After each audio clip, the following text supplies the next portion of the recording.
राज्य द्वारा संचालित भारत संचार निगम लिमिटेड यानी कि BSNL अगली पीढ़ी 4G सेवाओं की अनुपस्थिति के बावजूद अपने राजस्व को बचाने में सक्षम है और उद्यम और फाइबर आधारित वायरलाइन व्यवसाय में स्वस्थ विकास के साथ एक परिचालन रूप से स्थिर संगठन बन गया है। टाटा समूह के नेतृत्व वाला कंसोर्टियम 4G नेटवर्क लगाने के लिए सही रास्ते पर है। श्री प्रवीण के पुरवर चेयरमैन BSNL और MTNL ने कर्मचारियों को वेतन संवितरण, विक्रेताओं के बकाया भुगतान, 4G परीक्षण और संपत्ति मुद्रीकरण के सहित व्यापक मुद्दों पर चर्चा की। उनसे इन्हीं सब मुद्दों पे क्वेश्चन पूछे गए जिसके उन्होंने बखूबी आंसर दिए। तो चलिए अब देखते हैं उनसे पूछे गए क्वेश्चन और उनके आंसर। पहला क्वेश्चन था कड़ी प्रतिस्पर्धा और चौथी पीढ़ी सेवाओं के अभाव में BSNL का प्रदर्शन कैसा है। BSNL मोबाइल राजस्व स्थिर बना हुआ है जबकि फिक्स्ड लाइन और उद्यम कारोबार में वृद्धि जारी है। कुल मिलाकर बाजार का राजस्व लगभग 10.25% है। चुनौती आज है 4G सेवाओं का ना होना।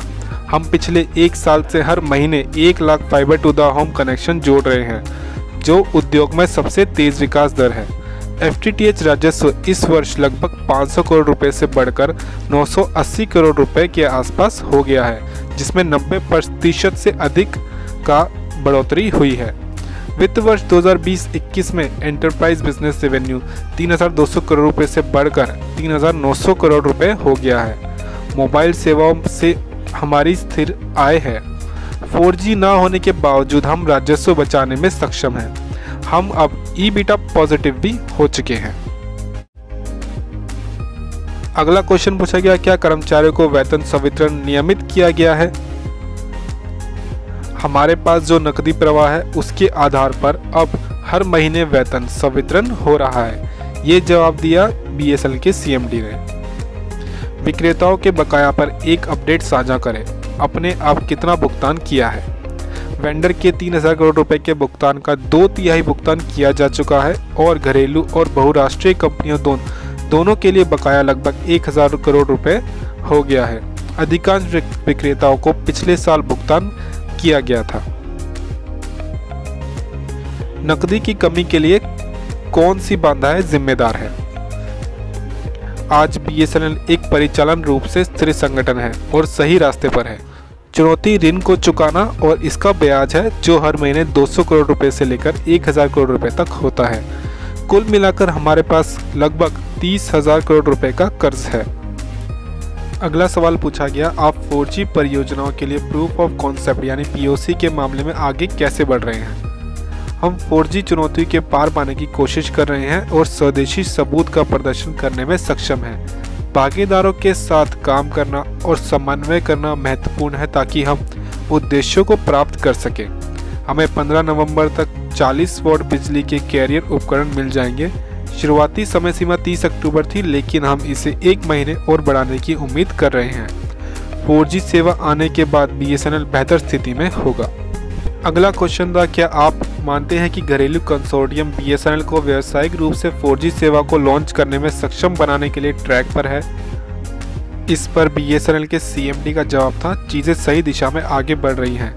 जब तक थ्रूपुट और उपभोक्ता अनुभव प्रभावित नहीं हो रहे हैं, हम घरेलू तकनीक को बढ़ावा देने के लिए आगे बढ़ सकते हैं। POC के लिए 6 महीने के अंदर हम 4G लॉन्च कर सकते हैं। POC के बाद उपकरणों की उपलब्धता के अलावा स्पेक्ट्रम कोई चुनौती नहीं है। अगले वित्त वर्ष तक हम 4G लॉन्च करने में सक्षम होंगे। हमारे पास लगभग 90,000 साइट है और चरण 1 के एक भाग के रूप में हम शुरुआत में 50,000 साइटों पर उपकरण तैनात कर रहे हैं। रेडियो एक्सेस नेटवर्क यानी RAN गियर में कोई बाधा नहीं है और इसे विदेशी बाजारों से खरीदा जा सकता है। अब टाटा समूह द्वारा अधिग्रहित तेजस नेटवर्क्स ने हमें बताया है कि वे रेडियो उपकरण के मूल उपकरण निर्माता हैं। अगला सवाल था, अपनी संपत्ति मुद्रीकरण पहल पर एक अपडेट साझा करें। पिछले 1 वर्ष से BSNL जमीन की संपत्ति का मुद्रीकरण करने में सक्षम नहीं था। पिछले साल जनवरी में स्वैच्छिक सेवानिवृत्ति योजना यानी कि VRS समाप्त हो गई थी और फरवरी में हमने एक मुद्रीकरण योजना पर काम करना शुरू कर दिया था, लेकिन दुर्भाग्य से मार्च में कोरोना वायरस का प्रकोप हुआ। अब हम प्रक्रिया को फिर से शुरू कर रहे हैं और अचल संपत्ति की मांग भी अब बढ़ने लगी है क्योंकि बाजार की भूख पहले कम हो गई थी। अगला सवाल पूछा गया, क्या आपने शुरू में साथ जाने के लिए किसी इकाई की पहचान की है? उसका मूल्य क्या है? हम शुरुआत में 6 संपत्तियों के साथ आगे बढ़ रहे हैं, जिसमें MTNL से 1200 करोड़ रुपए की 2 संपत्तियां शामिल हैं। BSNL की कुल संपत्ति का मूल्य 70,000 करोड़ रुपए आंका गया था। जैसे ही और जब अचल संपत्ति बाजार का मूल्य बढ़ता है, हमारी संपत्ति की कीमत अपने आप बढ़ जाती है। नीलामी के समय व्यक्तिगत संपत्तियों का मूल्यांकन किया जाता है और हमारे पास इन हाउस प्रक्रियाओं, बाजार मूल्यांकन और प्रक्रिया सहित एक उचित प्रक्रिया है और हम मुद्रीकरण अभ्यास करने के लिए एक लेन देन सलाहकार भी नियुक्त किया है।